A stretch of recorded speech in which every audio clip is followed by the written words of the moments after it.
Vengeance by George Willson. Chapter 6. Breaking Sanity. A few blocks away from Sherry Duke on the night of her murder, Officer Spencer was the individual assigned to watch Athena Michaels.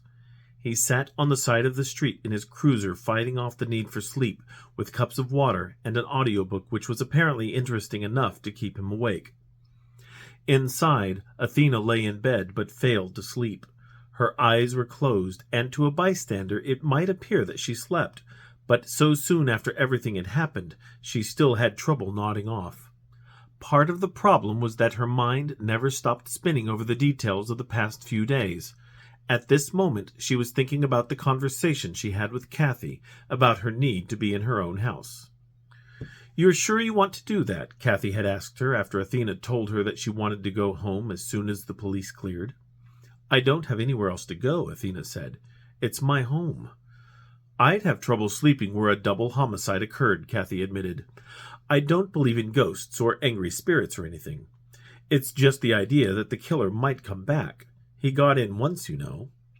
"I know it sounds weird, but I'd have trouble sleeping anywhere else," Athena said.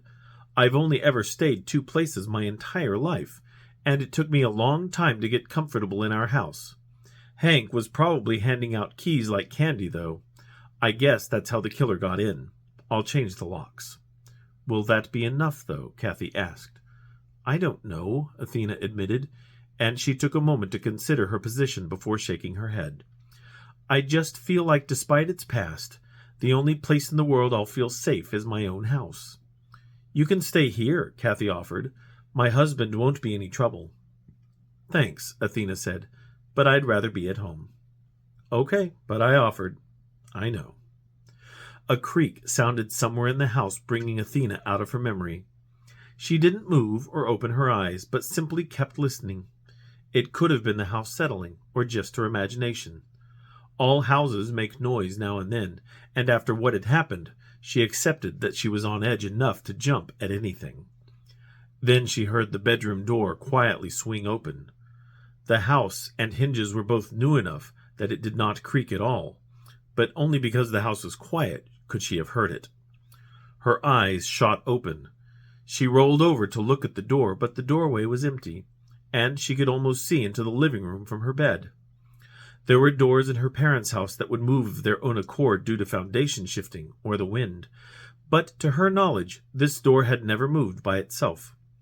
Then again, she never really had cause to notice such a thing before. Had it ever happened? Would she have noticed before tonight? Almost reluctantly, she crawled out of bed and walked quietly and slowly to the doorway. She turned on the light in her bedroom and glanced across the empty room to make sure nothing was there. It was empty, and everything was as she left it. She passed into the hall and turned that light on as well. She looked up and down the little corridor into the rooms that disappeared beyond the edges of the light, but the place remained quiet. She shook her head. Perhaps it was the wind or foundation or some other whatever she didn't understand. She didn't see anyone. She turned back to her room and then paused when she saw the bathroom out of the corner of her eye. She did her best not to think about what had happened in there when her needs arose, but here in the middle of the night investigating strange winds, she thought about it, which caused her stomach to rise just a little. She took a deep breath to settle herself and stepped toward the bathroom. She turned the light on and looked it over. The shower curtain was gone, and the tub was clean. All of that was done by the police at the conclusion of their investigation. She had taken her last shower at Kathy's to avoid using it. There were many things she could do, and regardless of her desire to sleep here, taking a shower was not one of them yet. She sighed, turned off the bathroom light, the hall light, and then her bedroom light as she closed her bedroom door behind her, making sure it latched this time. She lay back down in bed and stared at the ceiling for a moment before she closed her eyes and sighed. She was certain if she could just relax, sleep would take her. Physically, she knew she felt very tired, but her mind was racing too quickly to have any hope of sleeping. She took a deep, cleansing breath and let it out in an attempt to relax. If a person sins and does what is forbidden in any of the Lord's commands, even though she does not know it, she is guilty and will be held responsible.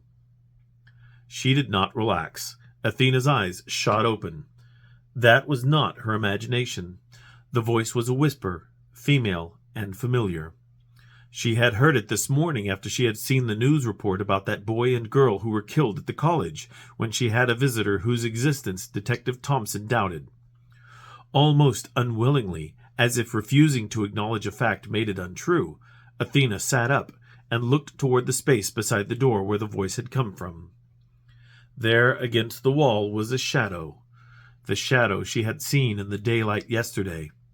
As she had done yesterday, the figure had snuck into her room and hid behind the door while it was open. And, just like yesterday, Athena failed to check behind the door when she closed it, not like it would have helped in either case. Athena involuntarily hyperventilated and managed to breathe out, "Who are you?" The figure ignored the question and walked slowly toward her. If a person sins and does what is forbidden in any of the Lord's commands, even though she does not know it, she is guilty and will be held responsible, the figure whispered again. "Why are you doing this?" Athena asked, her voice shaking. If a person sins and does what is forbidden in any of the Lord's commands, even though she does not know it, she is guilty and will be held responsible. "What does that mean?" Athena asked again, more desperately. The figure stopped and leaned down to her. Athena was frozen in fear, shaking involuntarily like a deer in a car's headlights. "I was once what you once were," the figure whispered. Athena was confused. I don't understand," she managed to say in response, shaking her head. "You will." The figure displayed her knife for Athena to see before she raised it to strike, but Athena came to her senses and rolled off the bed, narrowly missing the blow. Her eyes barely adjusted to the darkness. She ran out of her bedroom through the unlit house to her front door, but stopped short when she saw that a table had been placed in front of the door, blocking it. She looked back to her bedroom, and the shadow was heading toward her. Athena ran toward the back door, but when the figure swung her knife, Athena spotted light glint off of it out of the corner of her eye. She tried to dodge the swing, but leaned too far and lost her balance. She hit the floor, only barely putting her hands out in time to catch herself. She rolled over onto her back to see the figure barreling down on her, and she knew she would not have the time to get back to her feet and run before the figure was there. As the figure drove the knife downward, Athena grabbed the figure's arm, planted her foot on the figure's chest, and swung the figure over her head in the direction of the kitchen. She heard the figure crash into the kitchen table, but didn't pause to look before scrambling back to her feet and running toward the garage door. As she threw open the door, she looked back as she went into the garage to see the figure run back into the living room. She closed the garage door behind her, but the lock was inside the house. She ran to the exterior door, but it was a two-sided deadbolt, and her keys were still in her bedroom. She reached for the automatic garage door button, pressed it, and sprinted between the cars toward the door. She chanted, come on," at the door helplessly, waiting for it to open enough for her to get under it. As she waited, she heard the house door open, and shot her eyes to the door to find that the figure had found her. Rather than give immediate chase, however, the figure looked around the room until she found the button for the door on the wall next to her. She pressed it. "No," Athena breathed, feeling like her escape routes were spent. She glanced to the bottom of the door and saw that it had risen just enough for her to roll under. She looked back to the figure who only stood at the door, watching her. "Run," the figure whispered. "I'll find you." The figure pressed the button, and the garage door lowered. Athena dropped to the floor and rolled under the door just before it hit the ground behind her. She lay on the ground for just a moment, only just realizing the tears on her face. As she breathed, she cried in the fear and agony of her situation before she heard a footfall in the driveway. With a gasp, she looked toward the sound and saw the police cruiser parked at her curb. Officer Spencer, the man who was keeping his vigil outside her house, was outside his car and walking toward the house, his hand on his weapon. Athena jumped to her feet and ran to meet him. "Officer Spencer," she cried. "What's wrong?" he asked. She reached him and rested her hands on her knees, still completely out of breath. "She's in there," Athena said between breaths. "I got out. "Through the garage. Blocked me in." Spencer ran to the garage and listened. He pressed the talk button on his radio. "This is Officer Spencer at the Michaels residence. I've got action over here, requesting assistance." He turned his attention to the front door, and as he ran toward it, his radio crackled off another message. "Citizen reports officer down at 748 North Rimsky Drive. All units in the vicinity of 748 North Rimsky Drive, please respond." Spencer arrived at the front door and didn't hesitate to kick it in.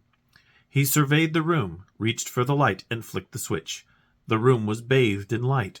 There was no table blocking the door, nor was there anything out of place that he could see. Weapons still at the ready, he cautiously moved into the kitchen, turning on every light as he crossed from room to room. Something moved in the kitchen behind him. He glanced, but it didn't move again. He turned his attention to the hall and the bedroom. He turned on the bedroom light and surveyed the room. Nothing was disturbed, and the bed was even made. He wrinkled his brow in confusion and turned back to the kitchen. He spotted the movement again. He strafed to check it out and found the source of the movement. He had his weapon pointed directly at a mirror on the kitchen wall that was reflecting his movements. He saddled his weapon and pressed the button on his radio. "Spencer to dispatch. The house is clear." "Roger, Spencer." I had received both calls simultaneously and arrived at the Duke house first. Robert Duke sat at the curb, a bouquet of flowers on the ground next to him. In jeans, a white shirt, and tan sport coat, he stared at the ground, his middle-aged face stained with tears he may not have even realized were there based on how far from reality he appeared to be. He was actually quite unresponsive for a few minutes when I tried to talk to him, and considering what we walked into, I wasn't surprised and felt for the guy. What was left of Officer Gene Carver was in his car. He had been stabbed repeatedly and not very cleanly decapitated, and while the car had handprints all over it in blood, none of them appeared to have any prints at all, indicating that the killer wore gloves. As you already know, we did not find Carver's head on the scene. When I walked in, the lights were off, but they came on moments later as someone outside the house turned the master breaker back on. They let me know later that blood on the switch was also Carver's. Inside the house, I noticed the phone in the middle of the living room and the patio door glass destroyed. The kitchen didn't give up a single print, and a glance outside revealed that the grass of the Duke's backyard was neatly groomed and very full. Our killer wouldn't have hit a speck of mud anywhere out there, so the dew-stained footprints would have dried immediately. If they were lucky, they might find some dried impressions, but I doubted it. Walking back toward the bedroom, I had to walk through the bathroom since the bedroom door was still locked.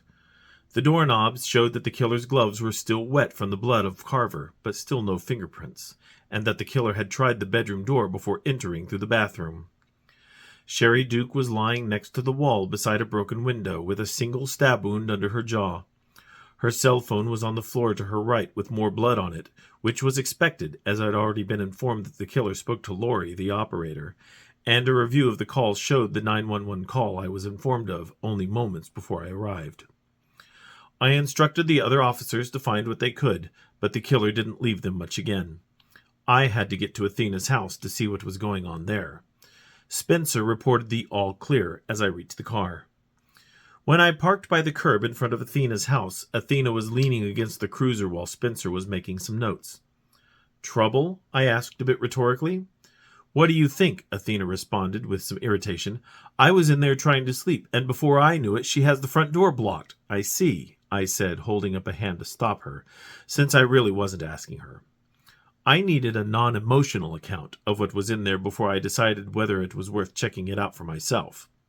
I turned to Spencer, who had waited patiently for Athena to finish. "Officer Spencer, was there something blocking the front door?" I thought I would cut right to the heart of the matter. "No, sir," Spencer responded, which was what I thought he might say. "Yes, there was," Athena insisted. "It was the end table in my living room. It was blocking the front door." "There wasn't a table in front of the door," Spencer reiterated. "In fact, her bed was made. Didn't look slept in." "What?" Athena stared at him, surprised. I looked at her carefully to determine whether she was actually surprised or just caught. "You sleep in a made bed?" I asked. "No," Athena replied. She appeared to be almost beyond words. You must have made it right before you ran out the garage door, I suggested. I didn't make my bed, she said, her tone dropping to a combination of frustration and anger. And this mysterious table that stopped you from going out the front? It was there. And I imagine that you pushed the button to open the garage door, and the perp pushed the button to close it. Yes. Are you sure? Athena paused and looked away for a moment. I could imagine what was going through her mind. She recalled pushing the garage door button to open it, and let it rise just high enough so that when she pressed it again, she could just make it out. Pressing the button to close the door, she bolted across the garage and rolled under it just before it closed. She came out of what I believed was her true memory with a shake of her head. No, she insisted. She was there. Really? I asked, disbelieving. Mrs. Michaels, we've had a lot of deaths in the last few days, more than we're accustomed to, more than anyone is accustomed to. The victims were visited once by this guy. You know we got a call from another victim's house? Athena just stared. I wasn't sure if the worry I saw on her face was because she was actually concerned about the people there, or if she was worried that we might have found something that implicated her. I thought I'd continue. This guy not only killed his victim, but he decapitated a police officer who was there to protect her. The killer took him out first. A trained police officer couldn't avoid being killed, but you've done it twice. He was also able to get into your house 3 times now without being discovered. Explain that to me. Athena was flustered. She couldn't explain that, and she knew it. I had her. She pointed at Spencer to deflect my attention. It wasn't going to work. He was out here the whole time, she said. Sherry Duke's house is only a couple of blocks from here, I said. You could have walked. Out the back door. But you knew that already, didn't you? I didn't. Officer, I said formally to Spencer as I indicated Athena. He produced his handcuffs and restrained her as she protested. I wasn't going to deal with this any further. It had to end. Athena Michaels, you are under arrest under suspicion of murder. You have the right to remain silent. I continued with the Miranda rights as Spencer put her into the back seat of his car. In the back of my head, I wasn't 100% certain that Athena was behind it. She didn't seem like the type. But there was enough doubt to keep her locked away for a couple days. My angle was that if she did it, no one would die. If she was not guilty, then we could be certain of the killer's costume, and yet have the pressing question as to why this killer would leave her alive. So many questions were unanswered, and as this case progressed, it just got worse.